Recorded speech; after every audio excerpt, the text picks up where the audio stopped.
참 새롭기만 했던 2022년 한 해가 어느덧 이렇게 훌렁 지나가고 새말에 모여서 예배하는 이 시간이 참 아쉽기도 하고 때로는 벌써 이렇게 됐나라는 그런 마음도 갖게 되고 또 내일이 또 어떻게 될까라는 조급함도 내 마음속에는 스스로 일어날 때가 있습니다.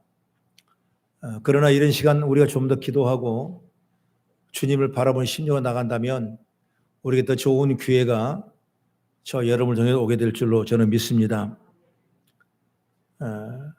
우리는 뭔가 끝에는 풍성한 결실로 맺을 것이고 또한 환하게 웃으시면서 바라보는 일이 되지 않을까 이렇게 생각이 돼요. 아마 그것 때문에 올 한 해 우리가 열심히 달려왔지 않나 이렇게 생각도 됩니다. 때로는 시작할 때 크게 다르지 않지만 그렇다고 해서 한 해를 의미 없게 살았다고 이렇게 낙심도 하지 마십시오. 뭔가 우리는 열심히 살아왔고 나름대로 애써 구했고 열심히 하려고 노력했던 일들이 저 여러분을 통해 일어나지 않습니까? 그런데 많은 사람은 이 문제를 어떤 수치로 계산해서 된지 안 됐냐 이렇게 판단해보고 마는데 아니에요. 오늘 여러분 나와 있는 이 자리가 참으로 가장 하나님께 기뻐한 시간이고 은혜에 충만한 시간으로 저는 믿습니다. 제가 전수사 때 그런 경험을 많이 해요. 세 사람을 전도 못하면 심할서를 써야 됩니다. 심할서를 3번 쓰면 그만둬야 되는 거예요. 그러면 나는 어디 가서 밥을 먹고 어디 가서 살았나 말이에요. 그게 수치가 다 있어요. 아마 회사 가도 월 분량, 달 분량, 주 분량해서 아마 연간 계획을 수치로 딱 내려올 때가 많을 겁니다. 보험회사 같은 것도 그런 수치로 속 사람을 평가한다고 그래요. 또 학생들도 성적으로 수치를 평가하기 때문에 우리는 끊임없이 수치에 눌려 있어요. 그러나 여러분 그게 너무나 올인하지 마십시오. 하나님은 흥하게도 하시고 하나님 망하게도 하시니까 이 시간 우리가 정말 받을 은혜는 뭐냐? 나는 최선을 다해왔다. 그게 중요한 거예요. 그 다음에 할 일은 하나님이 하시는 거예요. 올해 못하면 내년에 하고 내년에 못하면 그 다음에 하시는 겁니다. 오늘 못하면 내일 하실 것이고 이것이 바로 우리가 받을 가장 지혜라고 생각하면서 오늘 마지막 시점에서 생각해야 할 것이 뭔가라는 주제로 말씀을 나누면서 은혜 충만한 시간이 되기를 간절히 바랍니다. 그러면 첫째 중요한 건 뭐냐면 섣부른 판단을 하지 말라. 너무나 쉽게 판단하지 마십시오. 너무나 단견으로 이랬다 저랬다 실패했다 승리했다 이걸 여러분 염두에 주지 마십시오.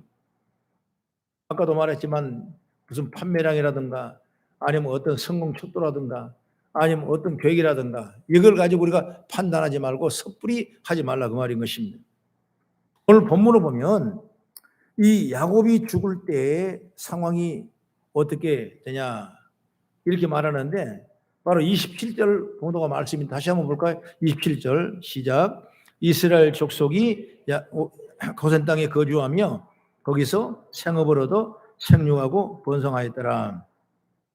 야곱과 그의 가족이 애굽 땅에 들어갈 때 가진 것이 없었어요. 사람도 여러분 한 70명밖에 안 돼요.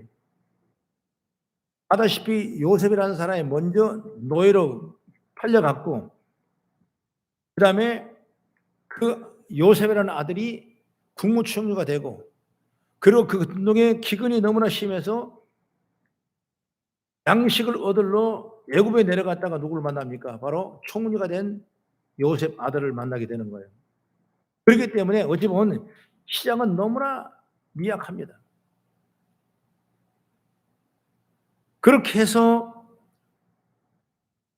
그들은 생업을 얻게 되고 생육하고 번성하게 되고 그리고 오늘 말씀 보면 17년이라는 세월이 흘렀던 거예요. 그때 야곱의 나이가 147세 이때 바로 이혼을 하는 것입니다. 야곱은 요셉에게 자신이 죽으면 애굽 땅에 묻지 말고 자신을 메어다가 조상의 묘지에 장사라 이렇게 이혼을 한 거예요. 30절 말씀에 보니까 유언이란 뭐냐? 약속이 되도록 요셉은 자신의 허벅지 아래에 손을 놓고 맹세했다 말씀하고 있어요. 그냥 헛투루 하는 맹세가 아니라 오직 꼭 지킬 것을 서로 약속하고 맹세를 했던 걸 볼 수 있는 것입니다. 그렇게 해서 이 맹세에 따라서 창세기 50장에 보면 야곱이 죽었을 때 요셉은 그를 메어다가 그 가나안 땅에 마르는 조상의 묘실에 장사하게 되고, 그리고 요셉도 자신이 죽을 때 똑같은 유언이에요. 50장 25절에 같이 한번 보겠습니다. 시작. 요셉이 이스라엘 자손에게 맹세짓게 이르기를 하나님이 반드시 당신들을 돌보리라. 당신들은 여기서 내 해골을 메고 올라가겠다 하라 하였더라. 요셉이 그의 형들에게 자신을 애굽에 묻어두게 한 것이 아니라 자신도 역시 조상들의 묘실에 갖다 넣어달라고 얘기하는 것입니다. 야곱은 이 애굽에 온 지 17년밖에 되지 않았기 때문에 충분히 가나안 땅이 무슨 땅이라는 자기 어떤 바람과 이상과 꿈이 있었을 줄 믿어요. 그렇기 때문에 나는 가나안 땅으로 돌아가겠다라고 그렇게 유언하고 서원할 수 있겠지만은, 이 요셉이라는 사람은 애굽에 와서 노예로 왔지만은, 그는 죄인으로 왔지만은 엄청난 애굽의 총리는 부를 갖게 되고 명예를 갖게 되고 앞으로 자손 대대로 얼마든지 큰 영광을 누릴 만한 그런 자리에 있는데도 불구하고, 출애굽까지 앞으로 시간이 얼마나 많이 남았는데도 불구하고 그는 이미 미래를 점치면서 나 역시 내 조상에 있던 묘실에 들어가겠다 이렇게 유언을 하고 있는 것을 볼 수가 있는 것입니다. 여러분, 그러니 이제 가나안 땅을 잊어버리고 애굽에 자신의 뿌리를 내리는 게 맞을 것까? 다시 모험을 하면 가나안 땅에 들어가기보다는 애굽이 훨씬 더 번성가 좋을 텐데, 이런 생각을 사람은 할 수가 있다는 거예요. 그러나 야곱도 요셉도 현재 번역하고 있는 이 애굽의 눈을 고정하지 아니하고, 그들의 눈에는 지금 잘 되고 있는 상황이 결코 성공이라는 판단할 수 있는 이곳이 아니라, 숫자로 판단한 그 인생이 아니라 섣불리 판단하지 말자는 것이. 그렇기 때문에 바로 앞으로 내가 들어갈 그 가나안 땅을 가겠다는 유언의 약속의 말씀을 의지하고 있는 걸 볼 수가 있는 것입니다. 오늘 이 말씀을 나는 생각하면서 1년 동안 여러분 짧은 시간을 우리가 지나왔습니다. 이 짧은 동안 지내온 인생을 우리가 서로가 섣부르게 성공했다 아니면 실패했다 이런 판단을 할 수가 있어서는 안 된다 그 말이죠. 여러분, 실수가 뭔가요? 바로 작은 실체에 엄청난 실패로 생각하는 시리에 빠진 것이 바로 실수라고 생각해요. 여러분 조금 실수했다고, 조금 잘못했다고, 여러분 조금 내가 부족했다고, 조금 그걸 이루지 성취하지 못했다고 해서 이걸 실수해버린다면 안 된다는 거예요. 이걸 판단하지 말라는 거예요. 아니, 오늘이 내일이 또 있지 않습니까? 이 해가 지나가면서 다음 해도 있지 않습니까? 내 대가 아니면 다음 세도 열이 있지 않습니까? 이렇게 무한한 생명력 가운데 미래를 바라보는 그런 믿음에 갖는 그런 은혜 시간들이 오늘 여러분 통해 있기를 간절히 바랍니다. 여러분도 보면 실패한 한 해도 될 수가 있을 것이고, 또 그냥 그럼 그리요 라고 그 정도 하는 사람도 있을 것이고, 그냥 때로는 성공한 사람도 있을 걸로 저는 믿습니다. 그러나 여러분, 여기에 너무나 찰나적인 여러분 이런 찰나적인 이런 생각을 너무 하지 말라고 말이에요. 여러분, 성공을 해도 그건 별것 아니에요. 실패도 여러분 그것도 별것 아니에요. 이 문제를 통해 내일에 더 큰 꿈을 꾸는 것이 더 우리에게 비전이고 꿈이고 믿음으로 저는 믿습니다. 요즘 같은 세상에 나는 그렇게 생각해요. 살아남는 것만 해도 성공했다. 할렐루야. 여러분, 그리고 사회구조상 밀려나는 사람이 되었다 하더라도 하나님은 결코 그 사람의 인생까지 가치 있게 보지 않다는 사실을 믿으시기 바랍니다. 얼마 전에 내가 얘기했지만은 어느 목사님을 내가 만났는데, 우리 부흥에 오신 분이에요. 그분이 우연히 만났는데 너무나 반가워서 이렇게 악수를 하고 있는데, 목사님 교회 부흥 많이 됐죠? 할 말이 없는 거예요. 또 그런다고 또 안 됐다고 말할 수도 없는 것이고 됐다고 말할 수 없는 것이고, 그러니까 흔히 내 얘기가 그저 그려. 그러면 된 게, 그러면 된 게, 그러면 됐다는 거예요, 여러분. 여러분, 내일은 포기할 수는 없지 않았습니까? 우리는 내일의 비전을 가지고, 꿈을 가지고 열심히 꿈꿔 나가는 거예요. 하나님의 계획 속에 저와 여러분을 반드시 주신 사명의 가치를 가지고 부여하고 있다는 사실을 확실히 믿기를 주의 이름으로 축원합니다. 그러니 역시 여러분의 올 한 해를 인생사례가 마이너스로 여겨진다 하더라도 섣부르게 실패했다고 절대로 판단해서는 안 되는 것입니다. 가치에 대한 기준이 따로 있는 것이에요. 그러니 수치로 여러분을 판단하지 말고 더 미래에 대한 가치를 저 높은 곳을 향하여 나가는 은혜를 저 여러분 소유하기를 간절히 바랍니다. 그 다음에 두 번째 뭐냐면 앞으로 나아갈 길이 무엇인가를 잘 보자고 말이에요. 앞으로 나아갈 길이 뭐인가. 오늘 본문의 말씀 뭐냐, 야곱의 유언은 미래를 향하고 있습니다. 유언이라고 하면 여러분 그냥 죽었다 끝났다 이렇게 말한 것 같지만은 마지막 순간 찰나적인 얘기 같지만은 오늘 야곱 유언은 내일 미래를 말하고 있어요. 자신의 죽음을 애굽에게 묻지 말고 가나안 땅에 준비된 조상의 묘실에 장사될라, 이것이 바로 유언이에요. 다시 말하면 지금 이 번영을, 애굽에 있는 번영을 누리고 있지만 이스라엘 애굽에서 머물러 있던 이 문제가 돼서는 안 된다는 거예요. 더 큰 미래 비전을 갖자는 것입니다. 왜? 바로 가나안 땅은 하나님께서 언약하신 땅, 바로 가나안 땅이에요. 하나님이 저와 여러분에게 앞으로 해야 될 이 모든 비전과 꿈의 가치가 있을 줄로 저는 믿습니다. 여러분 그냥 여러분을 창조하시고 그냥 여러분을 거성교회 성도되게 하시고 그냥 여러분을 예수 믿게 하는 것이 아니에요.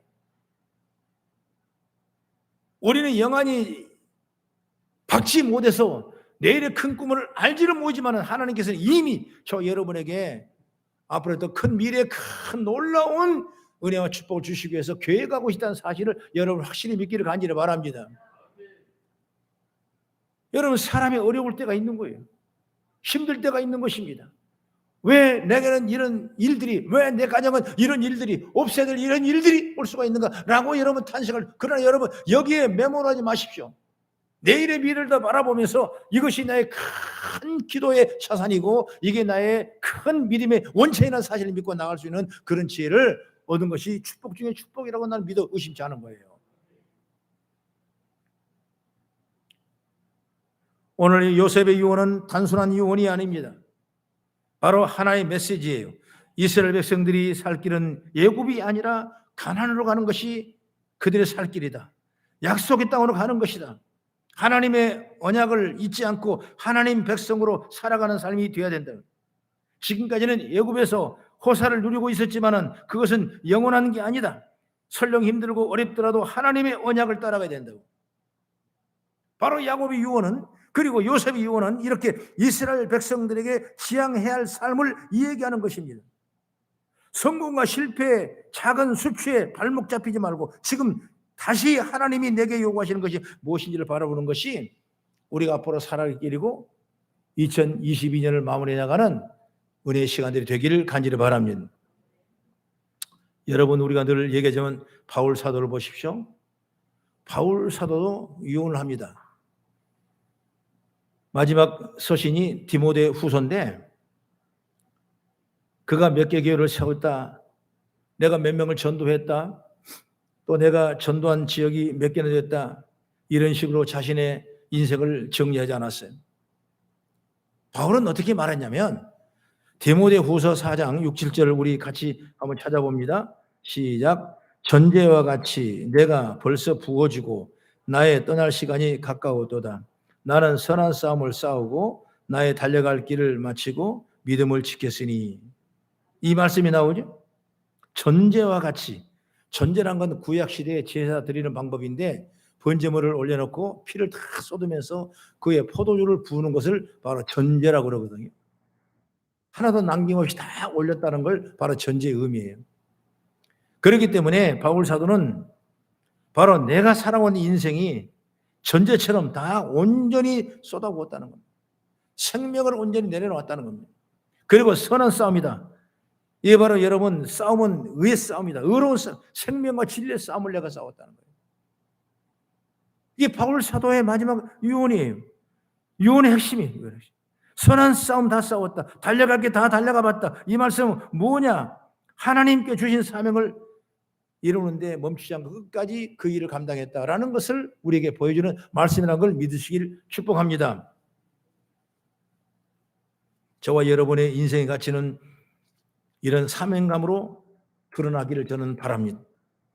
사랑하는 여러분, 하나님이 내게 주신 그리고 주셔서 이루게 하신 일에 얼마나 헌신적으로 우리 살아왔는가, 우리의 가치를 판단하는 것이 뭔가 라는 걸 한번 기억해보는 시간이 되기를 간절히 바라요. 한 해를 마무리하는 이 시점에서 우리는 어디를 보아야 되겠습니까? 하나님께서 우리 각자에게 주신 사명을 보아야 될 줄로 저는 믿습니다. 그것을 이루기 위하여 다시 달려갈 자세를 취하는 자가 되기를 간절히 바랍니다. 우리는 내일은 없어지지 않아요. 다음에는 여러분 없어지지 않아요. 올해 했던 것처럼 내년에도 다음에도 우리는 끊임없이 달려갈 길을 다 마치고 선하며 싸울 수 있는 그런 놀라운 능력을 입어가는 은혜가 있기를 간절히 바랍니다. 오늘 야곱과 요셉의 예언은 그 유언으로서 끝이 나는 것이 아니라 계속 끊임없는 내일을 향한 비전과 발전을 우리에게 제시하고 있는 가나안 땅인 줄로 저는 믿습니다. 마지막으로 세 번째 드리고 싶은 얘기는 이제 새말에 있는 우리에게 날마다 하나님을 더 경배하는 시간들이 되길 간절히 바라겠습니다. 하나님을 경배하는 자가 된다. 오늘 말씀 보니까 31절에 어떻게 말합니까? 한번 다시 읽어볼까요? 시작. 야곱이 또 이르되 내게 맹세하라 하며 그가 맹세하니 이스라엘이 침상머리에서 하나님께 경배하니라. 침상머리에서 하나님께 경배했다. 침상이란 건 뭘 의미하냐면 아침에 일어날 때 첫 시간이 침상에 일어나는 것, 또 마지막 잠들 때 침상에 잠을 자는 것. 그러니까 시간과 시작과 끝이 바로 뭐냐? 침상이라고 그렇게 적용할 수가 있어야 돼요.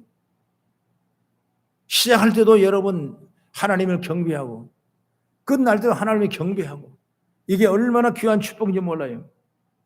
이건 바로 야곱의 삶은 매사에 하나님께 경배하는 삶을 의미하고 있는 것이다. 우리가 한 해를 마무리하는 이 시점에서 우리가 놓지 말아야 될 것이 뭐냐? 바로 이것이 모든 삶은 하나님께 경배하는 삶이 되기를 간절히 바랍니다. 아쉬움도 물론 있을 것이고 성취감도 있을 것이고 또한 여러 가지 대수간에 바쁜 일도 많을 것이고 또 해야 될 마감될 일도 많겠지만 우리가 가장 최일순으로 해야 할 것이 뭐냐? 하나님을 경배하는 시간을 절대로 놓쳐서는 안 되는 거예요. 하나님이 얼마나 여러분 기뻐하시겠습니까?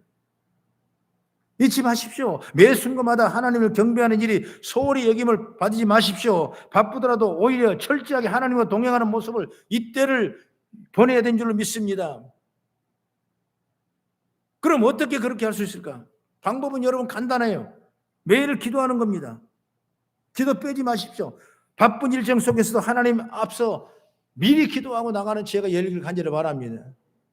하나님은 지난 시간들을 생각해 보면 기도 중에 다 만나 주셔서 여러분 뒤에 손잡아 주셨고 여러분을 동행해 주셨고 우리 지금 이 시간뿐만 아니라 내일의 시간도 하나님이 큰 힘과 능력으로 동행하시고 주님과 함께 동행할 줄을 믿으시기 바랍니다. 여러분이 기도한 사람이 되면은 하나님께 대한 경외함이 절대로 사라지지 않는 거예요. 그리고 매일 성경을 보는 거예요. 성경은 하나님 우리에 대한 사랑의 편지고 약속이에요. 시간이 너무 없어서 성경을 한 장 보지 못한다면 한 구절도 보는 겁니다. 중요한 것은 매일 성경을 보는 게 너무나 중요해요. 야곱과 요셉의 유언도 결국은 하나님 말씀, 그 약속을 잊지 않게 하는 행동이에요. 그 약속을 잊어버리지 말자. 우리가 지난 1년 동안을 여기까지 코로나 팬데믹 상황 속에 여러분 사업이나 가정이나 회사나 많은 어려움 속에 있은 건 분명한 사실인 걸 의심할 수 없는 것입니다. 그래도 불구하고 우리는 하나님을 경외하는 그 마음을 가지고 이 시간 나와 예비하며 기도하며 간구하는 이런 일들이 하나님이 얼마나 기뻐하겠냐고 말이에요. 사람의 마음이 드는 것이 아니라 하나님의 마음이 드는 그런 은혜. 축복 중에 축복 아니겠습니까? 그 일들을 우리가 해나가는 거예요. 그럴 때 너무나 감사하는 거죠. 하나님은 우리에게 늘 내 등 뒤에 밀어주시고 내 힘이 되시고 내 좌우에는 늘 함께 동행하셔서 주님이 영광을 돌리고 있다는 사실을 여러분 항상 갖기를 주 여러분 축원합니다. 그 마음 가지세요. 그럼 내일의 큰 축복의 통로가 열리게 될 줄로 믿습니다. 여러분, 세상 사람은 지금 들떠서 흐지부지 할 수도 있는 것입니다. 그러나 성도는 지금 더욱 깨어있을 시기라고 생각해요. 세상의 가치관으로 섣부르게 여러분의 인생을 판단하지 마시고 여러분이 주신 사명을 바라보면서 앞으로 어떻게 내가 해야 될까? 무슨 일 해야 될까? 어떻게 주님의 인정을 친정받을까? 이런 믿음과 지혜를 가지고 담대하게 나갔을 때 하나님은 그 일을 통해서 큰 능력과 축복을 세워주게 될 저는 믿습니다. 우리 예배는 서로 인사합니다. 우리 잘하십시다. 아멘. 잘하고 계시는 거예요. 참 잘하고 계시는 거예요. 생각은 너무나 감사하지 않습니까? 하나님의 교회를 보호하사 여러분 모든 권속들의 복을 주시고 여러분의 앞길을 다 열어주시고 내일의 비전을 금게 하시고 하나님의 영광이 드러나는 아름다운 교회와 공동체가 될 줄로 저는 믿어 확신합니다.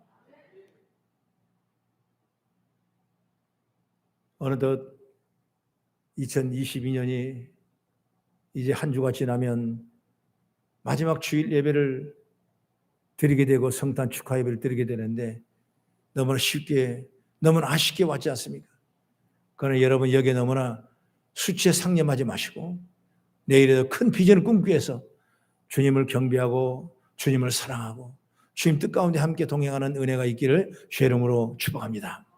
기도하겠습니다.